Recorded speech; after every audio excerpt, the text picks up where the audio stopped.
Hello बच्चों, let's see the question. A uniform solid sphere rolls down an incline. What must be the incline angle if the linear acceleration of the center of the sphere is to have a magnitude of 0.15 g? तो यहाँ से question में हम देखते हैं कि हमको पूछा है कि एक यूनिफॉर्म स्फीयर है जो रोल डाउन कर रहा है एक यूनिफॉर्म इंक्लाइन से। तो हम उसके हमसे ये पूछा है कि क्या एंगल होना चाहिए इसका, कि जिससे ये कितना जिससे इसका जो एक्सेलरेशन हो जाए वो कितना हो जाए, acceleration of centre of the sphere वो कितना हो जाए हमारा 0.15 जी यहाँ से हो जाए। तो सबसे पहले हम देखते हैं हमारे यहाँ पर की कॉन्सेप्ट। इस क्वेश्चन में हमारा जो की कॉन्सेप्ट हो जाएगा वो की कॉन्सेप्ट हो जाएगा यहाँ पर रोलिंग मोशन। और जो टॉर्क होगा रिक्वायर होगा स्टार्ट रोलिंग मोशन के लिए वो कैसे, वो फ्रिक्शन प्रोवाइड करेगा पॉइंट ऑफ कांटेक्ट का। और अगर प्योर रोलिंग होता है तो पॉइंट ऑफ कांटेक्ट रेस्ट पे रहता है। जो लीनियर एक्सीलरेशन होता है सेंटर का, स्फीयर के सेंटर का, वो हमको दिया जाएगा न्यूटन्स लॉ ऑफ मोशन। कौन सी लॉ? सेकंड लॉ का यूज करेंगे हम यहाँ पर। और एंगुलर एक्सीलरेशन जो होगा यहाँ पर, एंगुलर एक्सीलरेशन वो होगा यहाँ पे a is equals to r into alpha. ये हमारा यहाँ पर की कॉन्सेप्ट हो जाएगा। अब बढ़ते हैं हम हमारे सॉल्यूशन की तरफ। हम यहाँ डायग्राम से देखते हैं, मान लेते हैं ये हमारा एक इंक्लाइन है। तो यहाँ से जो स्फीयर है वो रोल कर रहा है, ठीक है। अगर ये इस साइड रोल कर रहा है तो फ्रिक्शन फोर्स कहाँ लगेगा? फ्रिक्शन फोर्स पीछे लगेगा। यहाँ इस पे mg लग रहा है और ये एंगल इसका इससे इससे कितना हो गया यहाँ से थीटा। तो ये कितना हो जाएगा हमारा, यहाँ से हो जाएगा mg साइन थीटा हो जाएगा, अगर ये एंगल क्या है हमारा थीटा है।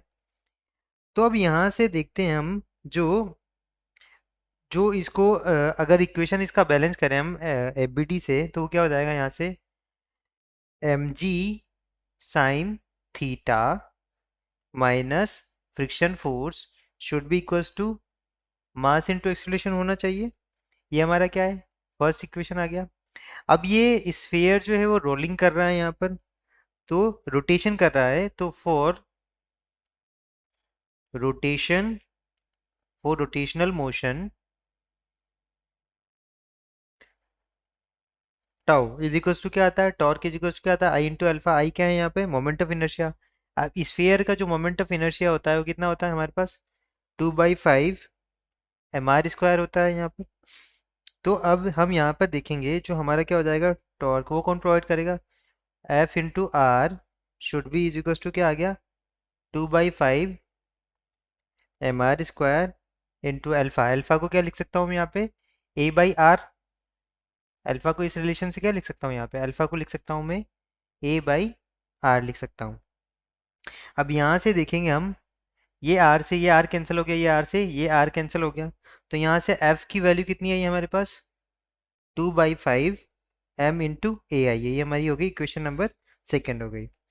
अब इक्वेशन वन और सेकंड जब हम यहाँ पर पुट करते हैं तो वो आ जाएगा from equation one and equation two. Equation one और टू का यूज़ करके जब हम देखते हैं यहाँ पर, तो हमारा जो आता है वो आता है f की वैल्यू हम यहाँ पर पुट करेंगे तो ये आ जाएगा mg sine theta is equals to कितना आ गया है। यहाँ से अगर देखें हम इसको तो ये आ जाएगा, इस 2/5 को हम इस साइड ले जाएंगे तो कितना हो गया यहाँ पे m a plus 2/5 m a. तो ये हो जाएगा हमारा कितना 7/5 एम ए हो गया m g sine theta is equal to क्या आ गया हमारा 2/5, 7/5 क्या आ गया एम इंटू ए आ गया। अब यहाँ से एम हमारा कैंसिल हो गया। अब एक्सीलरेशन की वैल्यू कितनी गिवन है हमको, वो गिवन है 0.15 जी गिवन है। यहाँ से कितनी गिवन है 0.15 जी।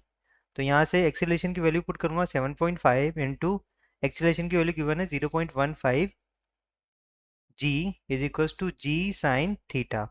तो यहाँ जी से जी कैंसिल हो गया। ये अगर इसको 5 से कैंसिल करेंगे हम तो ये कितना आ जाएगा? अगर 5 से इसको कैंसिल करेंगे हम तो ये आ जाएगा हमारा 0.03 आ जाएगा ये। तो अगर इसको 7 से मल्टीप्लाई करते हैं हम तो ये हो जाएगा हमारा 7 इंटू 0.03 कितना हो जाएगा ये? यहाँ से हो जाएगा 0.021। कितना हो गया ये? 0.21 हो गया। अब थीटा जो आ जाएगा वो क्या आ जाएगा? Sine inverse 0.21। तो थीटा की जो वैल्यू आएगी कितना आएगा? हमारे पास आएगा 12.12 डिग्री आ जाएगा। तो ये क्या होना चाहिए? ये हमारा थीटा होना चाहिए, जिसके लिए जो लीनियर एक्सीलरेशन है सेंटर ऑफ द स्फीयर का वो कितना हो यहाँ से 0.15 चाहिए। तो थीटा की वैल्यू कितनी आ गई? 12.12 डिग्री आ गया। यही क्या हमारा यहाँ से फाइनल आंसर है। I hope you understood it well. Best of luck.